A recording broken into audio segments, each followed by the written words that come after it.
আমার ছেলে যেন বিয়ে অবধি কোনো ঝামেলা করতে না পারে সে দায়িত্ব তোমাদের। নিয়ে যাও।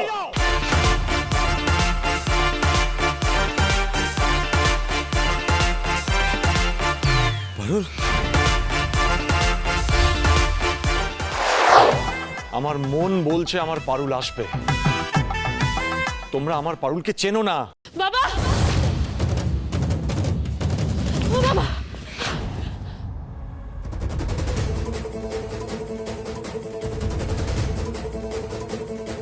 এসে গেছে, এসে গেছে। কি বলেছিলাম না, বলেছিলাম না আসবে। দেখো পারুল। আর এক পাও এগোবি না, আর এক পাও যদি এরিকের দিকে এগিয়েছিস, আজ এখানে কি কাণ্ড ঘটে যেতে পারে তুই ভাবতেও পারছিস না। আমি রায়ন বাসু, আশুতোষ বসুর নাতি, তোকে ওয়ার্নিং দিচ্ছে। তুই দাদু জেদ চিনিস, তুই আমারও জেদ জানিস। আজ কিন্তু একটা ভয়ঙ্কর কাণ্ড ঘটে যাবে। আজ তো একটা প্রাণ যাবে, হয় আমার নয় শয়তান রিকের। যদি রক্তারক্তি না চাস, আয় আমার সাথে।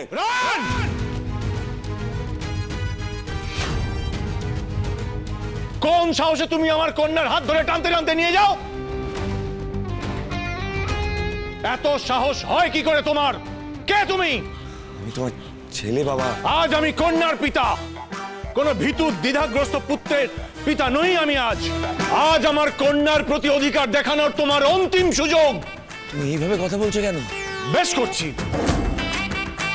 তুই কিডন্যাপ করে এই বিয়েটা আটকানোর চেষ্টা করেছিস, হুমকি দিয়েছিস, খুন জখম যাই করিস না কেন এই বিয়েটা হবে। বিয়েটা আটকানোর একটাই শর্ত, পারুল যেমন তোকে ভালোবাসে তোকেও স্বীকার করতে হবে যে তুই পারুলকে প্রচন্ড প্রচন্ড প্রচন্ড ভালোবাসিস। স্বীকার করতে হবে তুই পারুলকে ছাড়া বাঁচবি না। এটা যদি স্বীকার করিস সকলের সামনে, তাহলে আমরা এক্ষুনি রিকের সাথে পারুলের বিয়েটা ভেঙে দেব। নচেত তোমাকে প্রস্থান করতে হবে রায়ন। আর যদি না করো, বিয়েতে বাধা দিতে থাকো, তোমার বাদরামির জন্য তোমাকে আমি নিজে, তোমার পিতা আমি নিজে তোমাকে আটকাবো।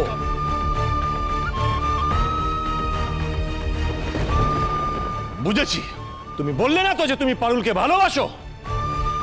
বেশ, তাহলে এই মুহূর্ত থেকে স্বামী হিসেবে তুমি পারুলের উপর থেকে সমস্ত অধিকার হারাবে।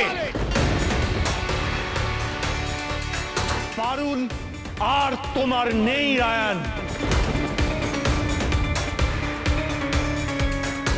সিধু কানু, আমার ছেলে যেন বিয়ে অবধি কোনো ঝামেলা করতে না পারে সে দায়িত্ব তোমাদের। নিয়ে যাও।